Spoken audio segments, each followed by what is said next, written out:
I think it's very important that we show all the different places where people can be involved in motorsports. It's not just becoming a driver. History made once again.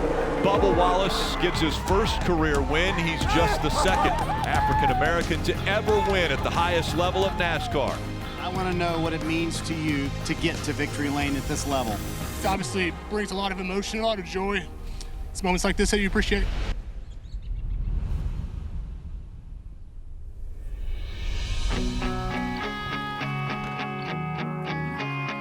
My name is Mamba Smith, and welcome to beautiful Fontana, California. We are here at Auto Club Speedway. NASCAR isn't just about the drivers, but the people in the industry that are breaking down barriers and making a pathway for more people to join.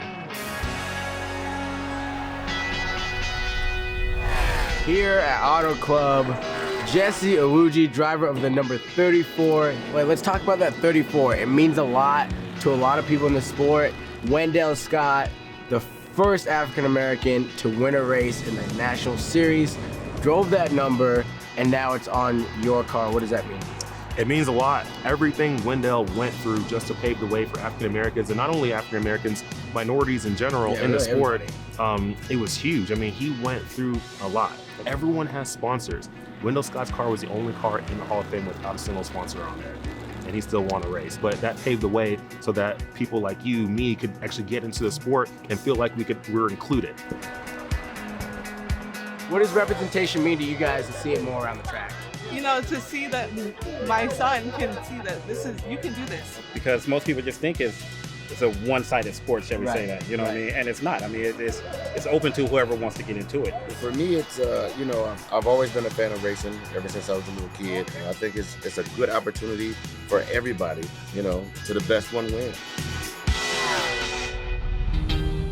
So when I started in 05, it was a handful of minorities at that time.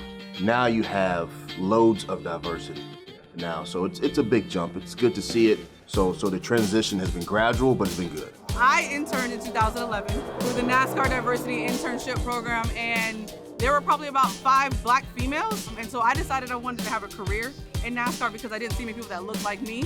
I wanted to come in, and fast forward to now, surprisingly, my job is to actually diversify our fan base.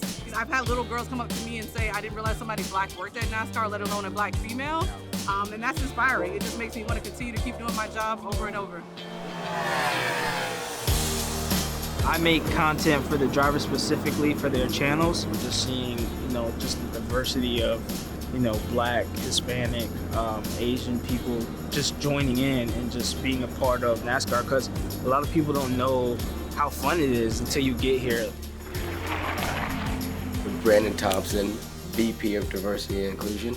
I've always felt like NASCAR, our industry, was a very diverse one. We've been diverse, we just haven't gone to diverse areas. We go to LA, and it was like in your face, and it was like, this is what I thought of the whole time. Closet fans, whatever you want to call them, right? Like folks are out there, but I think some of the strides and steps that we've made over the past couple of years, quite frankly, has made it okay to be a NASCAR fan, right? And so that's important. So you talk about representation, those subtle signals, if you will, that like this is a safe space for you. Standing by with Manny Leach, talk about the growth in the diversity of NASCAR.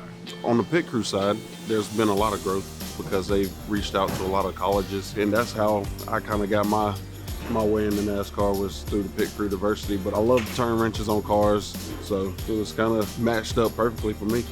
You're one of the few black mechanics in the garage. What does that mean to you that you can hold that representation for other people? And to see a little kid out there that may want to do what I'm doing currently, you know, if I can just be that person that they can look up to and be like, wow, you know, he's doing it, you know, then that'll give him hope to want to one day and step out and do it himself. The important thing when it comes to growing a sport for the future is that you have not just diverse in the sense of appearance, but also have diversity in terms of ideas. And that's what we need internally in order to guide us into the future. It's continuing to move. We've really, over the past couple of years, taken an inside-out approach and making sure that we evolve the culture in that way of the garage area, and make sure that we're setting a foundation there that like, hey, here's where we're going, here's where we want and need to be in the future. NASCAR is a subsect of society, and be that from the fan base or in the office or whatever the case may be. And so I think we've got to celebrate that diversity. ownership. Yes. Diversity is all the way through. What are the next steps that we need to take for us going in the future? We are getting there, and it's not just because we hire people of color or hire women. We need to hire them in decision-making positions. I want to continue bringing someone up that's going to learn the sport, that's going to be new to it, but it's everybody's job to diversify the sport. You know, we compete every week, but at the end of the day, we're here to help each other out.